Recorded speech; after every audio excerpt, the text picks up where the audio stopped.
જામનગર મહાનગરપાલિકાના office superintendent સામે જાતીય સતામણીની ફરિયાદથી મહાનગરપાલિકા સંકુલમાં ખળભળાટ મચી જવા પામ્યો છે।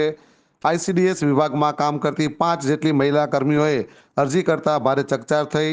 મહિલાઓની અરજીમાં આ ઓફિસર એકી ટસે જોતો હોવાનો તેમજ બિનજરૂરી સ્પષ્ટ કરતો હોવાનો ઉલ્લેખ કરવામાં આવ્યો છે। ઉચ્ચ અધિકારીઓ દ્વારા આ મામલે ગંભીરતાથી લઈ અને તપાસ શરૂ કરવામાં આવી છે। તથ્યો જાણવા માટે કમિટીની રચના કરાઈ તેમજ પીડિતો અને અન્યોના નિવેદનો લેવાની પણ તજવીજ હાથ ધરાઈ છે। જામનગર મનપાની આઈસીડીએસ શાખા અગાઉ પણ અનેક વિવાદોમાં આવી ચૂકી છે ને આજે આ મામલે મનપાના ડીએમસી દ્વારા વિગતો પણ આપવામાં આવી હતી। મહાનગરપાલિકામાં એક વિભાગ દ્વારા એક વ્યક્તિ દ્વારા હેરાનગતિ થતી હોવા બાબતની રજૂઆત મળેલી છે।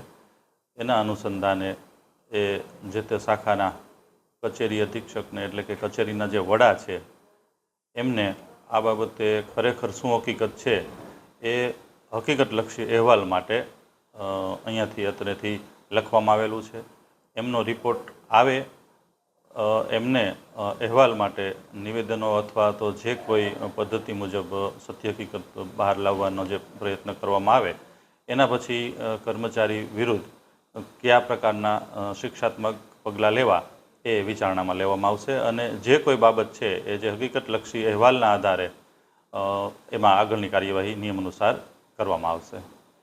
મહિલા કર્મચારીઓનું એક ગ્રુપ છે 4 થી 5 જેટલા મહિલા કર્મચારીઓનો એમના દ્વારા કોઈ અન્ય એમના સહકર્મી દ્વારા ફરિયાદની સામે ફરિયાદ કરવામાં આવેલી છે કે હેરાનગતિ કરવામાં આવે છે આ બાબતની।